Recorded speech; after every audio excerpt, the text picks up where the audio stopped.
presentation by Dr. Ramesh Kekunya on superior rectus transposition versus medial rectus recession for esophageal advanced retraction syndrome. Okay. Thank you, judges, and good evening, everybody. I'm going to present a comparison of superior rectus transposition versus medial rectus recession for ETDRS. I do not have any financial disclosure. And if you see the esophageal Duane syndrome, they have esotropia in primary position as well as they have abduction limitations. And you have option of medial rectus recession versus vertical rectus transposition, what you have till now. And these depends upon the co-contraction as well as esotropia in abduction. And almost all patients have tight medial rectus. And if you see, medial rectus is recession is required after VRT in cases of tight medial rectus, as is explained by in this paper. And this is a simple medial rectus recession. It's a pre and post-op picture.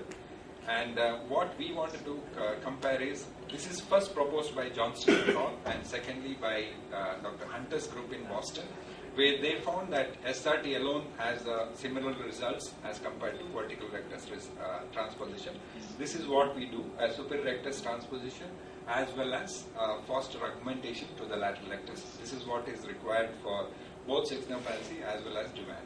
And purpose of my article is to compare SRT with or without medial rectus recession with plain unilateral or bilateral medial rectus recession, what we used to do earlier. So we had patients from 2007 to 2013. The recent patients are all SRT patients. We had 8 and 16 in each group.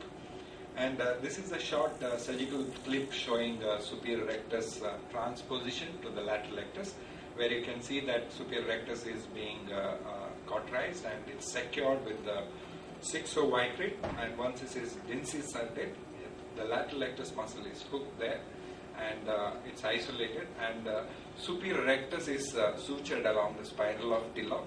Along with that, what we do is, along with that, non-absorbable suture is passed 8 to 10 millimeters behind with anchoring to the sclera, and the muscle is foster augmented. So this is the procedure for this particular thing.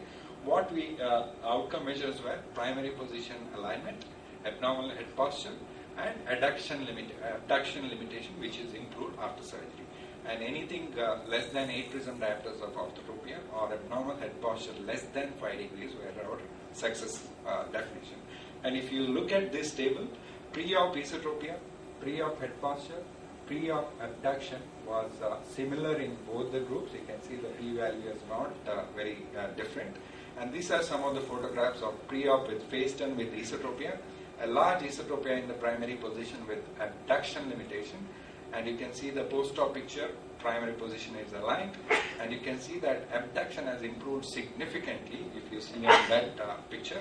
And this is the pre and post. See the pre-op abduction limitation versus post-op abduction improvement. This is the second patient showing the same thing, and see the abduction which is improved along with correction of primary position. This is correction of primary position along with the abduction improvement. And we had 8 and 16.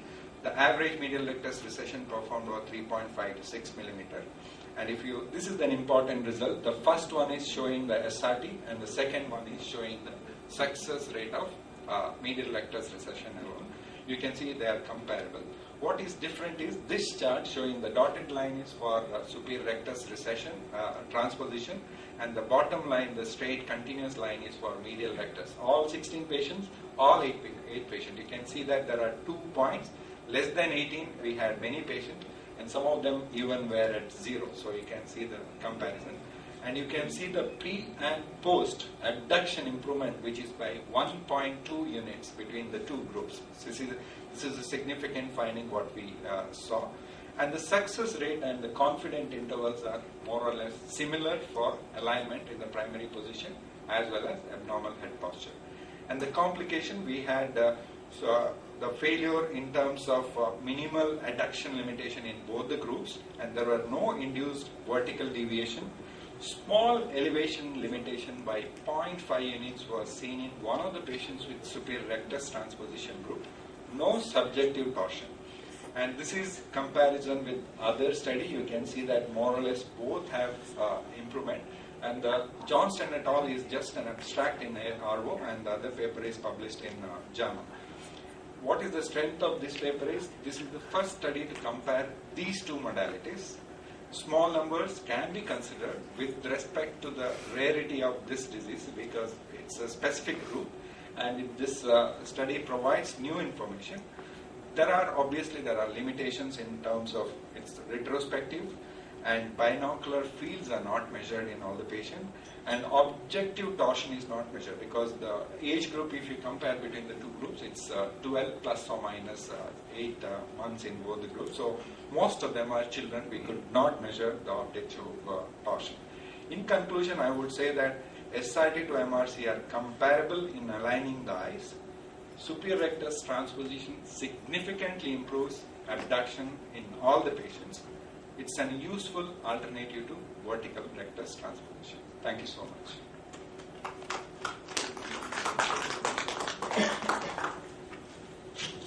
Thank you. Any question from the audience? Any questions? Please. Yeah, Ramesh, in terms of vertical imbalance, Yes, yeah, that's we know what. that the Victor is changed now. The superior rectus muscle you've changed a little Right. bit. So, Right. like, I don't know Yes. why it doesn't change. This is the major discussion on this. One of the article, if you see, Dr. Demers, Duane retraction patients, he has seen that there are two compartments. This is a hypothesis. We have not proved it yet. Maybe in Duane, the superior segment is a little bit weaker compared to the inferior segment, because if you see, the split part is there. This is what we hypothesize. We still don't know why it does not cause vertical strabismus. It's in the evolving phase, but none of these patients, as well as Dr. Hunter's group, had vertical deviation. So the good point is me that this is specific for Duane syndrome. Specific for Duane syndrome, what I have studied. Okay, so it doesn't go with the lateral rectus palsy or something like that. If you see Dr. Hunter's paper, there were three patients, I guess. He had even in lateral rectus palsy. It's the same thing. Yes. So major advantage is that you don't have to do three muscles. You can do superior rectus transposition as well as medial rectus resection. And you Don't see have to the touch reading that. and things like that, right? Exactly. Any Very, questions? very nice. Thank No, you. no, thank you.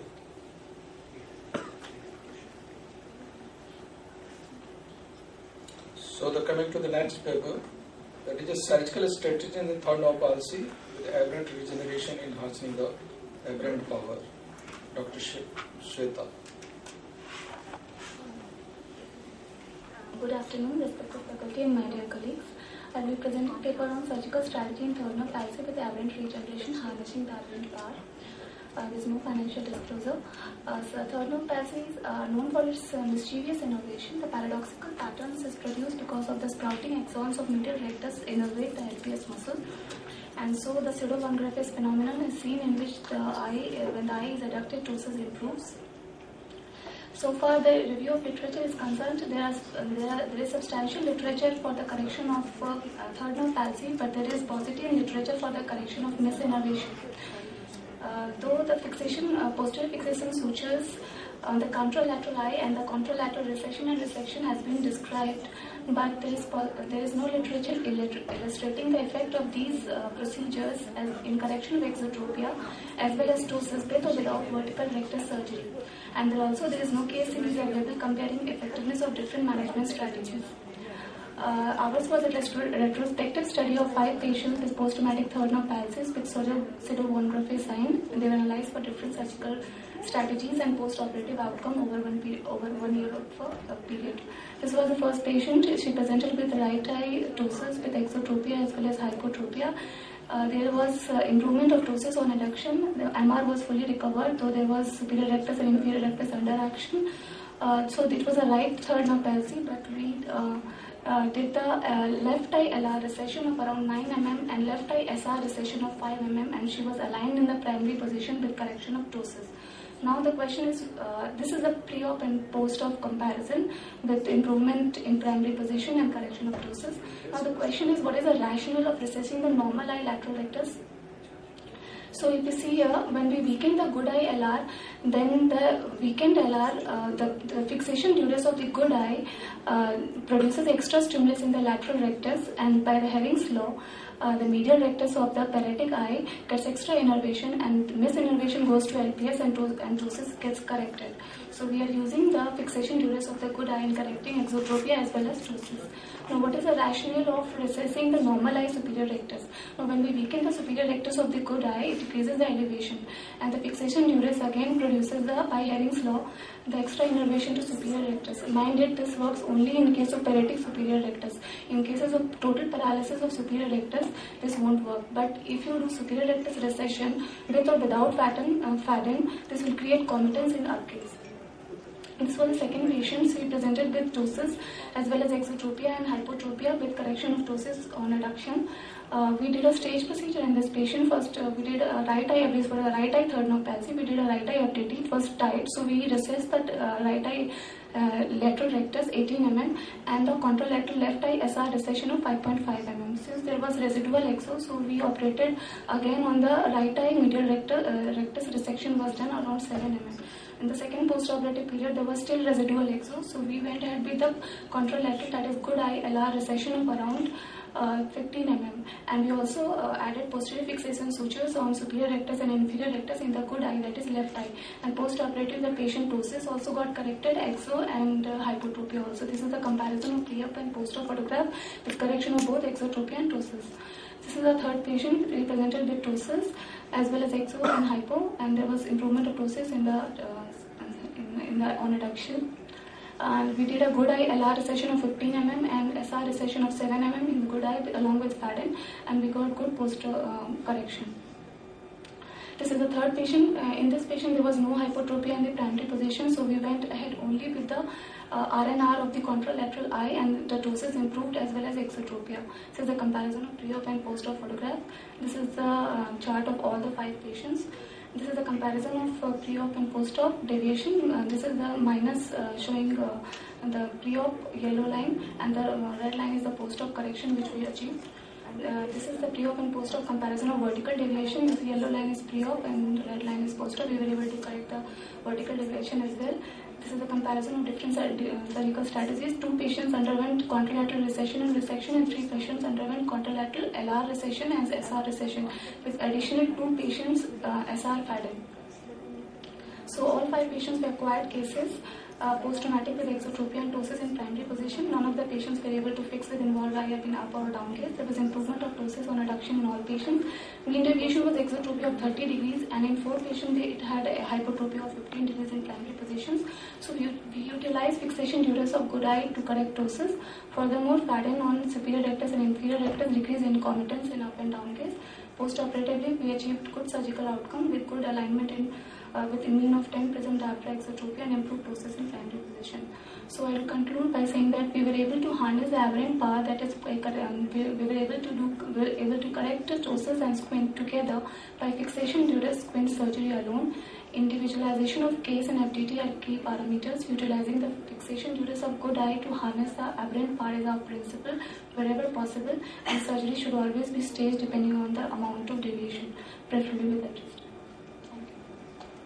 Thank you.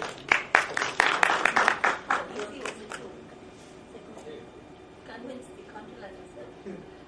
Sir, it is difficult, but if we go by the, like if we see that the fixation duress of the good eye really helps in correcting the exotropia as well as ptosis.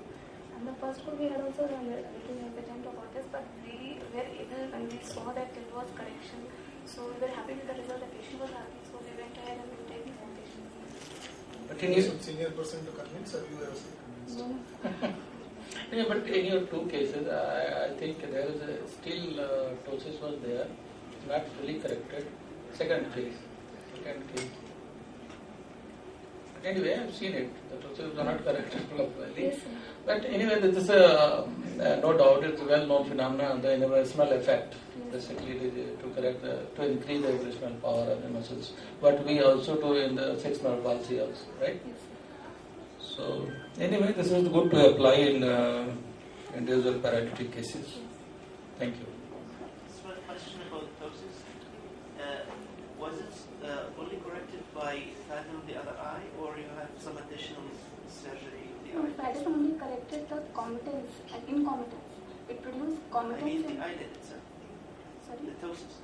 The ptosis part was not corrected with Farad. We only corrected the incomatose part. In upcase and downcase, the patient was worried in like she has squint in upcase and downcase. That's this patient. So we produce comatose by doing fatting on superior and inferior rectus. Yeah, I just listened that you didn't do surgery of the eyelid and it has been corrected. No, by we have surgery. not done surgery of eyelid. Yeah. We have not done at all. They So we corrected have the pseudodosis. You corrected the pseudodosis. But- no, we have actually It's nerve we have harnessed the aberrant power of Thurner. We Third- have not. No, we have actually operated on the good eye, and we have tried to harness that aberrant power, which is correcting the ptosis. Because the medial rectus, when it is getting supplied, the aberrant power is going to LPS. So when the extra innervation will come to medial rectus, it will correct LPS of the paralytic nerve. So that is what we have harnessed. So the impulses that goes to the medial rectus. Yeah, we are trying to get more innervation to the medial rectus, which will give misinnervation to LPS that will correct us. So the degeneration of the Thank you.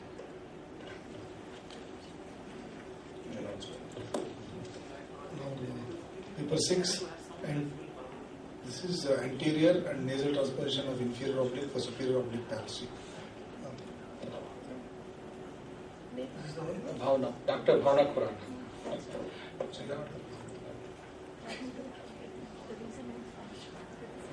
Yeah, this is the one different organ represented. Okay.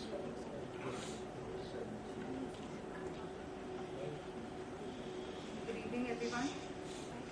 Good evening.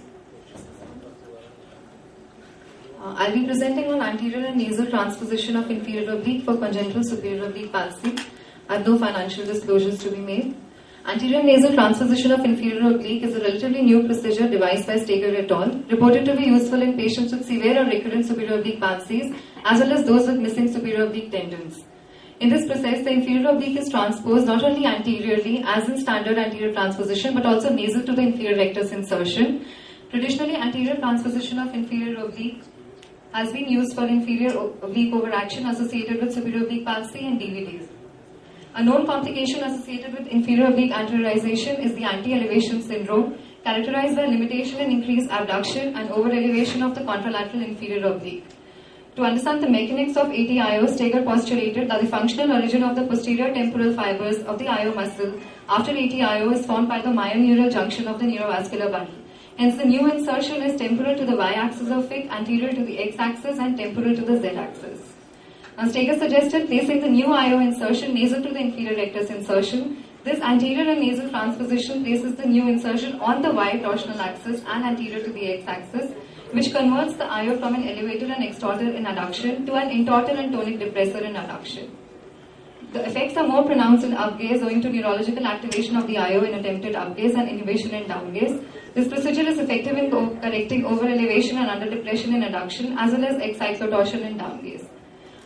Coming to the purpose of our study was to report surgical outcomes of anterior nasal transposition of inferior oblique in 10 eyes of 10 patients, comprising cases of unilateral congenital superior oblique palsy with primary position hypertropia more than 20 present diopters. There were 6 cases.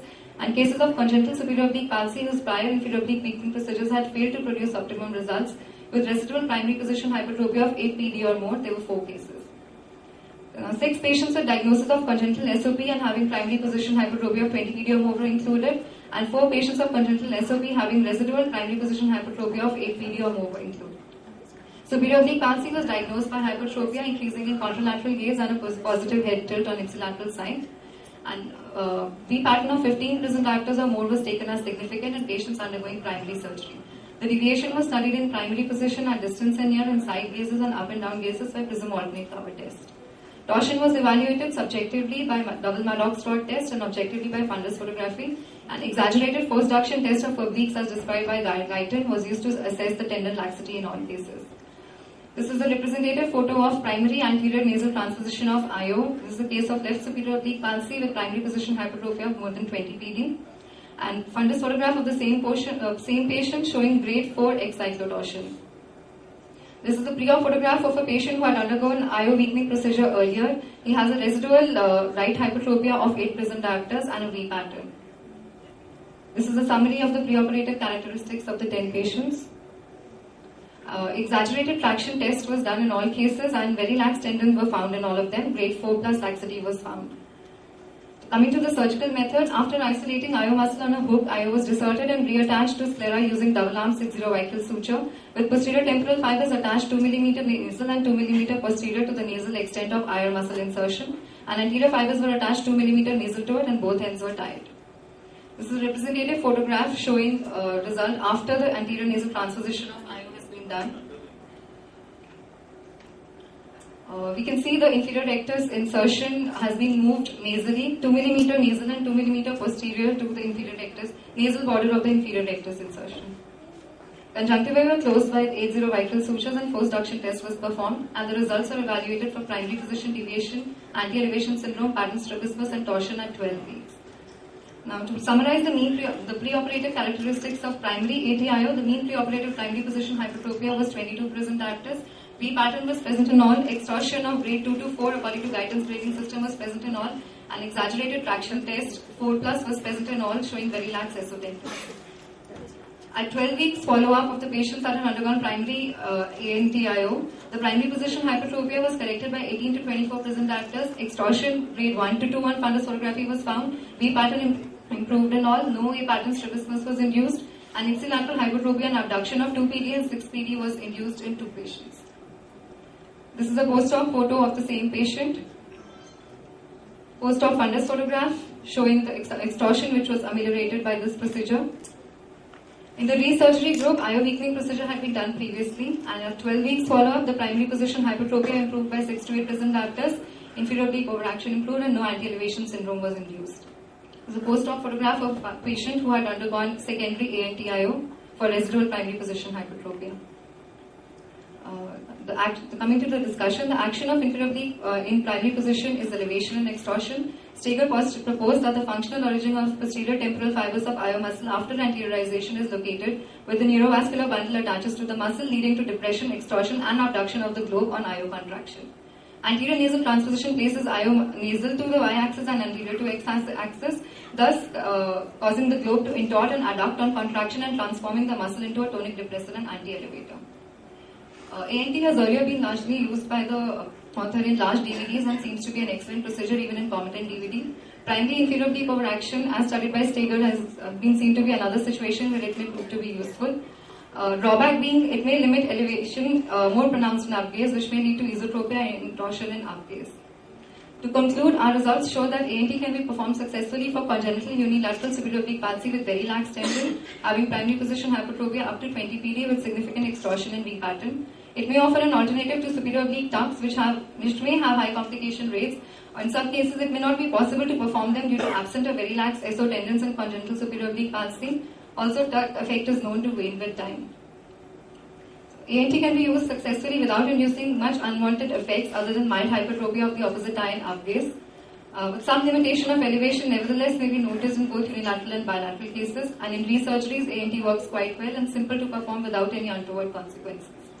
Hence, to conclude, ANT may be potentially useful for congenital superior oblique palsy, DVD, primary inferior oblique overaction, upshoots in DRS, Y-pattern exotropias. Further studies with larger sample size and larger follow-up are required to prove this. Thank you.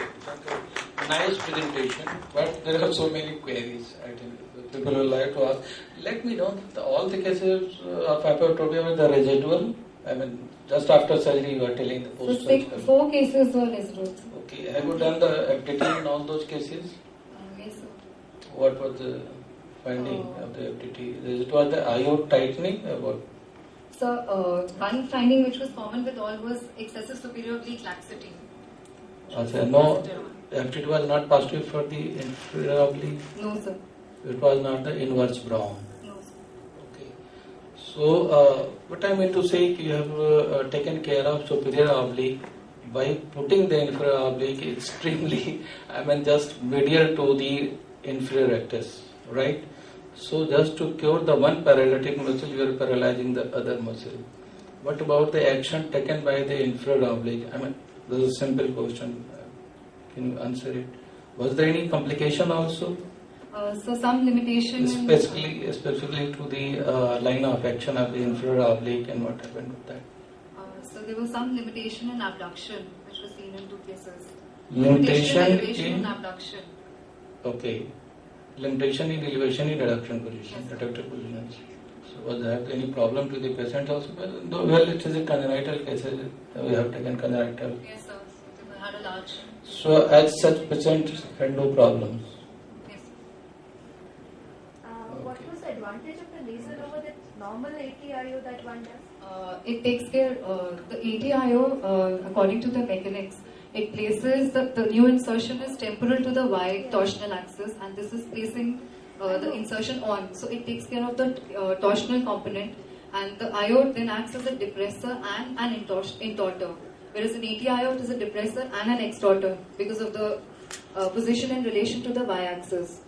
So it takes care of the intorsional component. Mainly the neuromuscular. So it's basically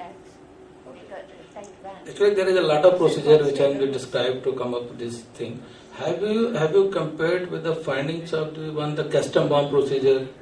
So it's adhering to the inferior oblique with the orbital wall. He negates this procedure. What you have described is not good. So he has devised another procedure. So I think we must have discussed to that surgery also and their findings. Anyway, thank you. Any other questions? One comment. No comments. Any questions you can ask regarding this paper? Okay. In Duane syndrome, we know that it's usually extrophic type. We have like inferior oblique overaction sometimes, but it's not always the case. Sometimes it's the horizontal muscles, vertical imbalance is the cause. So, did you try this on every case or? No, we did not try on these cases. It was just a postulation that it worked in case it might. One small suggestion for the presenters. Most of the times you're using IO for inferior oblique, SO for superior oblique. Please use inferior oblique and superior oblique. It will save, probably you would have said 6 seconds. So better to, especially in free papers, better to be very clear it's inferior oblique, superior rectus, inferior rectus. So, thank you, Dr. Bhavna. I think we are going to the next paper, which is the comparison of the corneal astigmatism and success rates in hand, back and conventional stereotoscopic surgery by Dr. Ishan Yadav.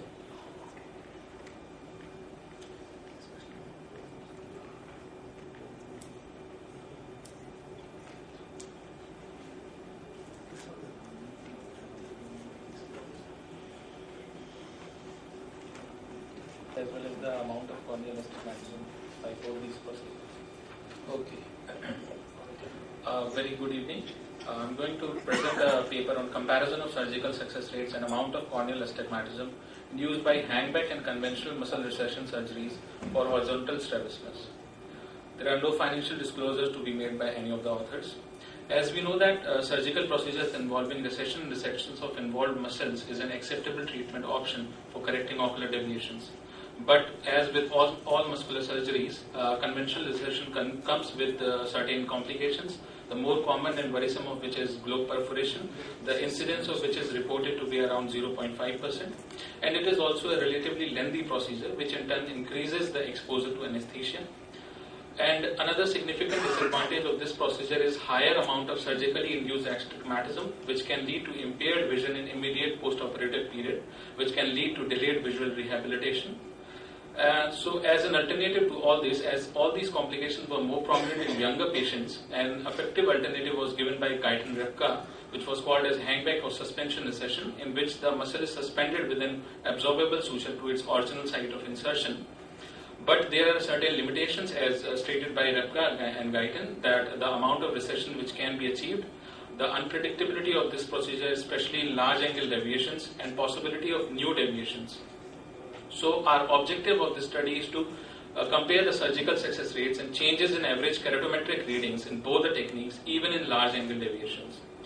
As a prospective double-blind and matched clinical trial, we included 40 patients of horizontal strabismus who presented between July 2010 and March 2012.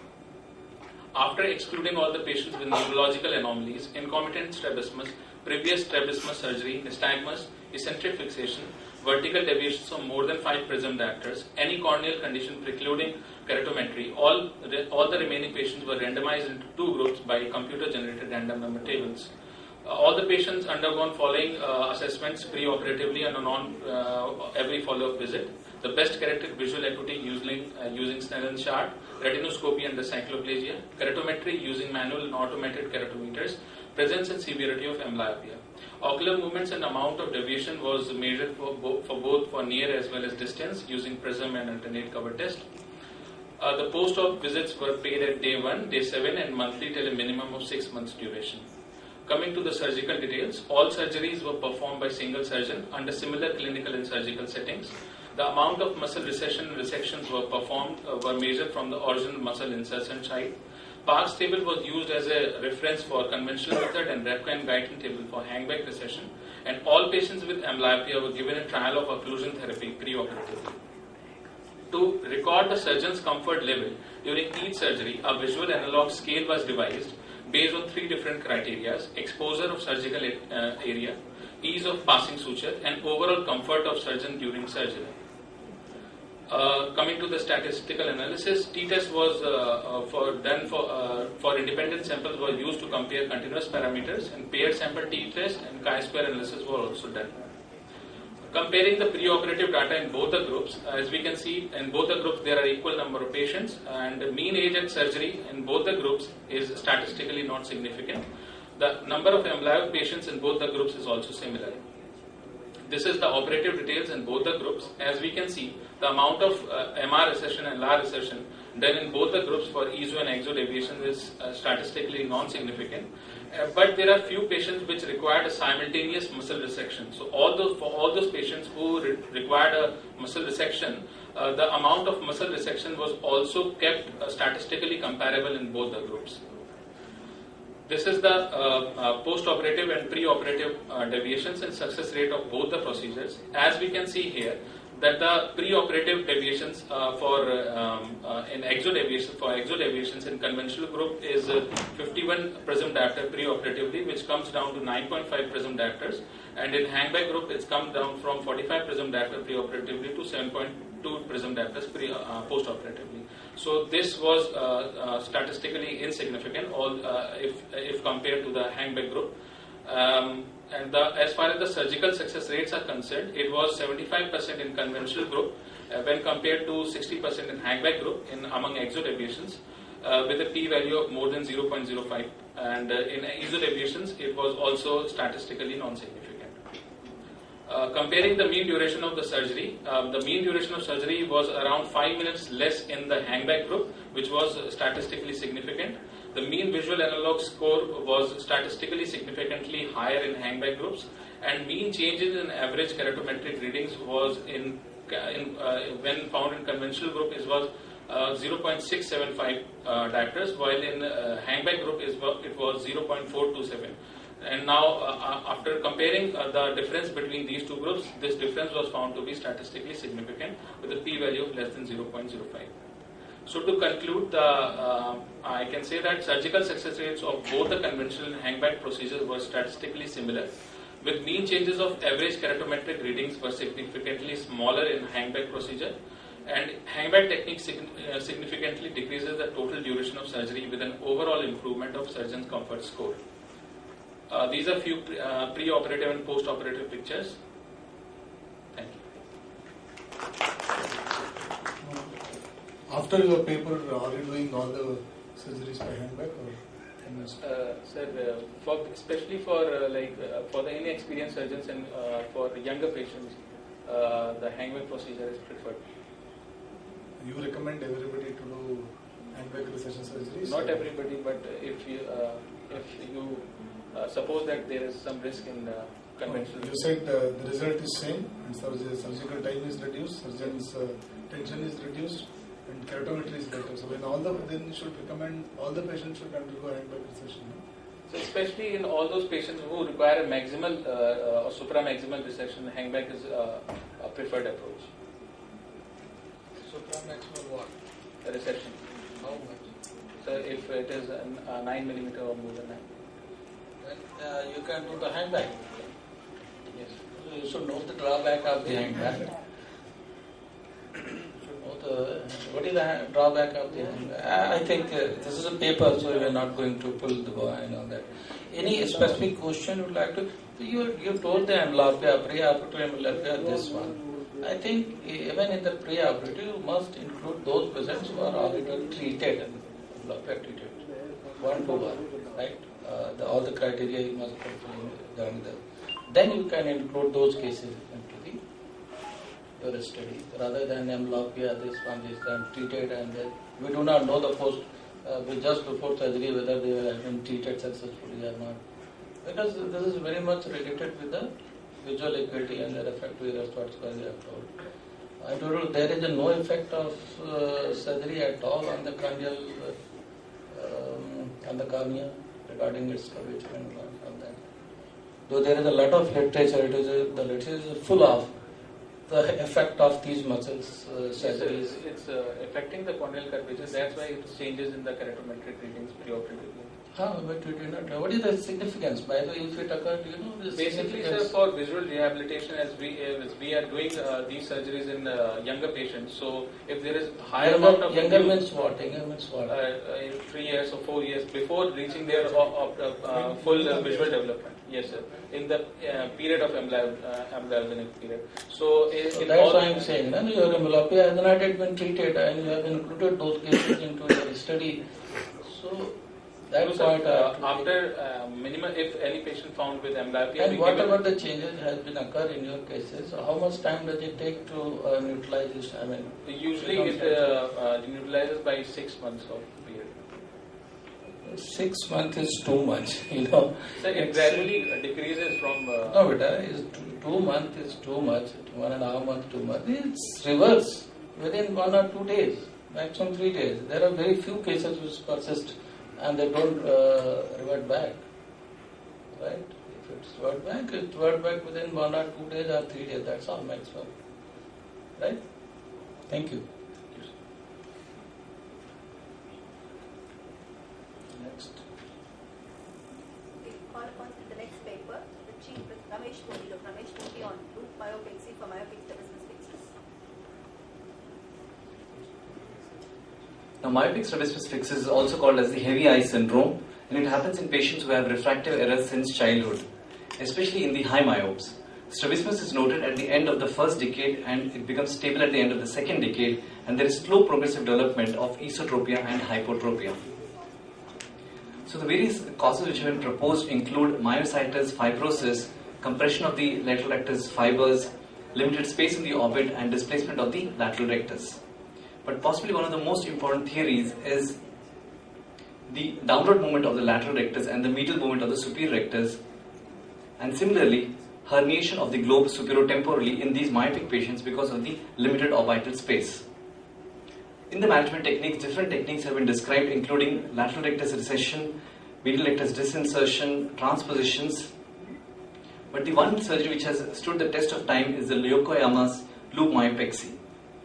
So in this procedure, what is performed is a loop of silicone band is used to place the superior rectus and the lateral rectus muscle in their normal positions by tightening it, or we can even use sutures for this procedure. So, based on our experience on many cases of myopic strabismus fixus, only loop myopexy was shown to give inadequate results, and based on this experience, we also started performing medial rectus recession, especially if the medial rectus was tight on force reduction test. And in order to study this concept further, we plan to do a study which was to describe the approach to surgical correction of myopic strabismus fixus and to whether or not to perform medial rectus recession. So this was a retrospective study performed on 12 eyes of 6 patients in the years 2009 to 2012. There were 5 females and 1 male. The age group was from 36 to 59 years and the myopia ranged from -8 to 18 diopters. The diagnosis of this condition was based on the presence of myopia and the deviation of the muscle parts on CT or MRI, the deviation of the lateral rectus inferiorly and the superior rectus medially. Inclusion criteria was CT scan or MR imaging confirmation of the deviant muscle parts and high myopia more than equal to 8 diopters. and the exclusion criteria was other forms of esotropia. So this is a video of the technique.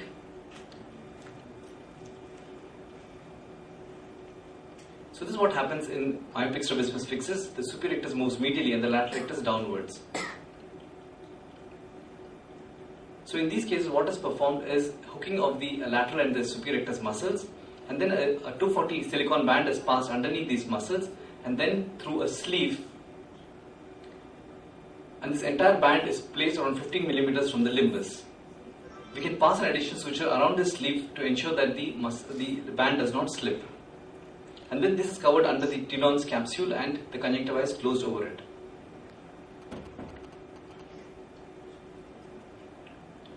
So the force reduction test was tight in all the patients. There was a tight medial rectus muscle except in one patient. Our previous experience showed that medial rectus recession was not performed in patients with negative force reduction test.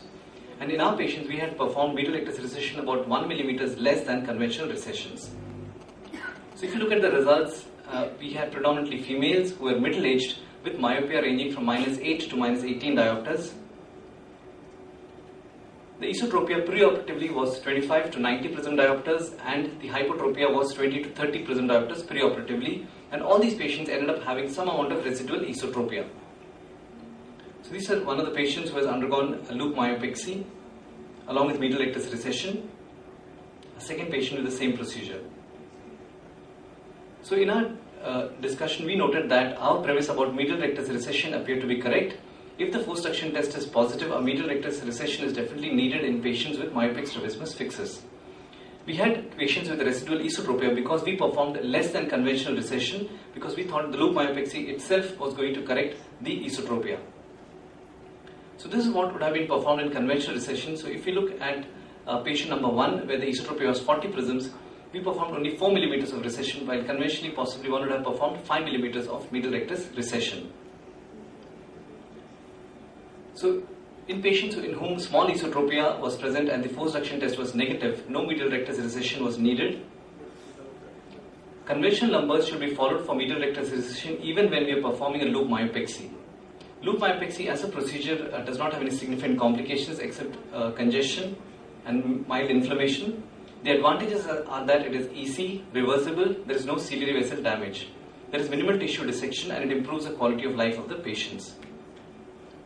So in conclusion, in myopic strabismus fixus, if there is deviation of the muscle paths based on imaging, we should perform a loop myopexy.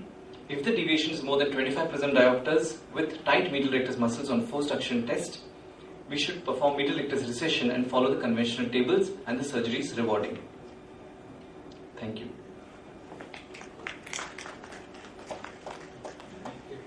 How many in your cases you found the FTD positive? The 5 cases. In all the 5 cases? The 6 cases. 6. Okay, 6. And the 1 is negative. 1 is negative. Okay, fine. And the result was good in all the cases, as you said. Result was good in all the cases. We're trying to get the perfect result. Right. Sometimes, FTD was positive, we are not able to take out the muscle at all. Even passing the hook is impossible. I don't know. That is a challenge, basically, rather than the other cases where you can able to pass the hook. I try to pass the hook. As you pull the muscles, you can tired. I think that is the next he is going to describe. What happened to that? And it, -8 to -18.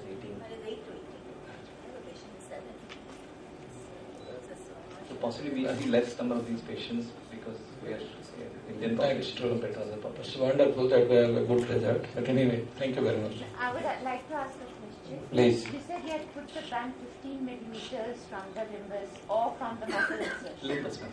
From the limbus. And how long was your follow-up? But follow us nearly 3 years. 3 years. And you feel the band was still there? Most likely. Most likely. Most likely. There was no change of deviation over time. Thank you. So the next speaker is Dr. Chitranjan Mishra. He is going to talk about the Yokoma surgery for heavy eye syndrome. Yes, Dr. Chitranjan. Good afternoon. Thank you to my previous speaker for making it easy for me. I am going to present a single case report, modified Yokoma surgery for heavy eye syndrome. no financial disclosure.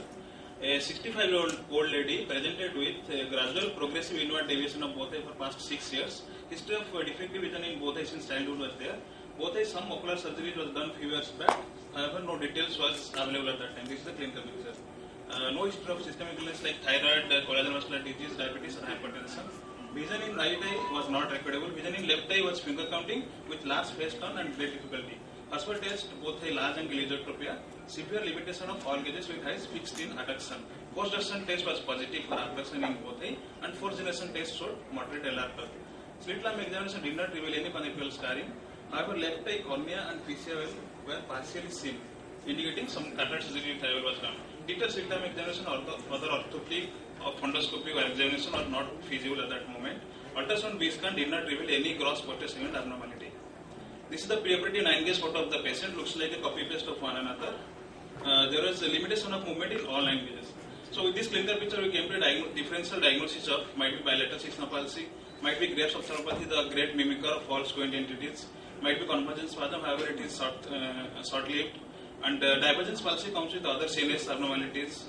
Infantile esotropia, very remote chance, or it can be a case of bilateral high myopia with myopic strabismus fixus. With this clinical picture, we went ahead with the MRI scan of the patient. MRI coronal section, T2 weighted image, 3 mm slice of the patient. It showed the real pathology. The globe was dislocated out of the muscle cone. Here you can see the SR is deviated more medially. The LR is deviated more inferiorly. There is crowding of muscles here medially, and the globe is dislocated out of the muscle cone.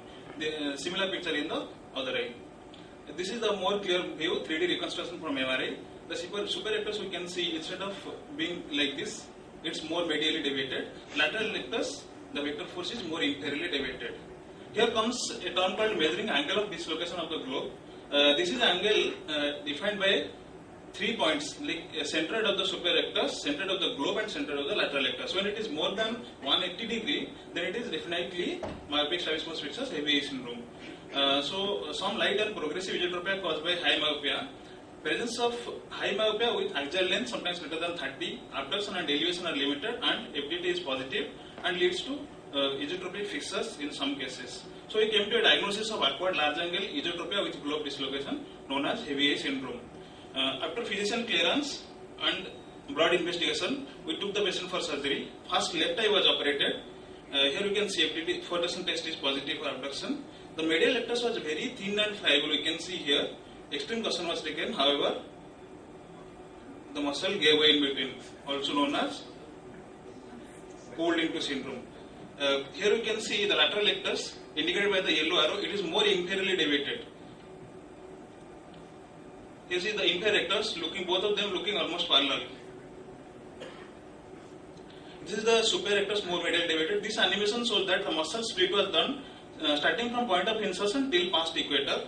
After appropriate measurement, hypopolyester suture was used, knots were tied, and myopics was done.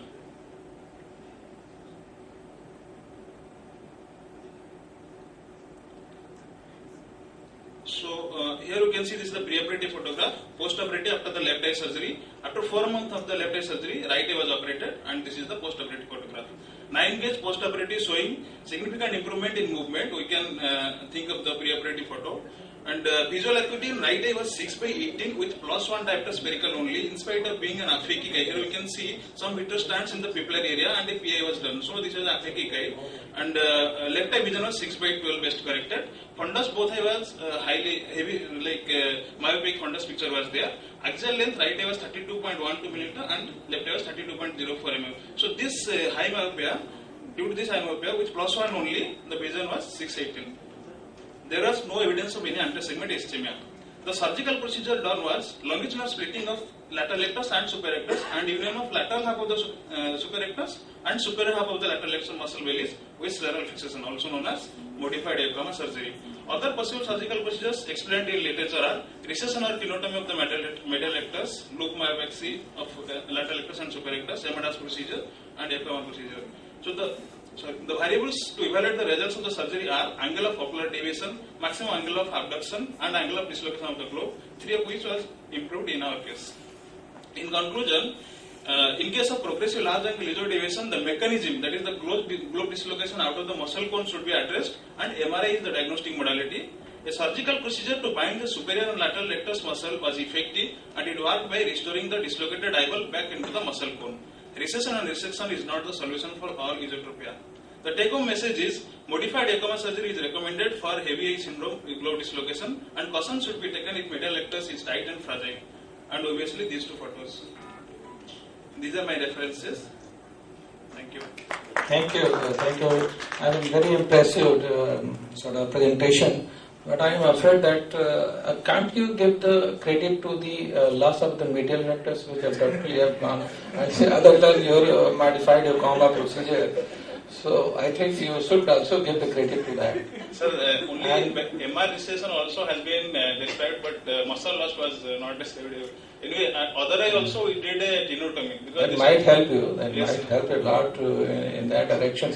And wonderful to that surgeon who has operated and make a phakic and the pseudo phakic with this condition. No, sir, that has been done afterwards? After, sir. Patient used to for 6 or 7 years only. Probably before that the cataract surgery was done. Because with this cataract surgery would not No, cataract surgery has been done after. Before that. That's wonderful. I think credit goes to that surgeon also who has operated the cataract in those eyes. It's wonderful. It's very, very difficult. Sir, after the cataract, after gradually it became, the eyes went in. Okay.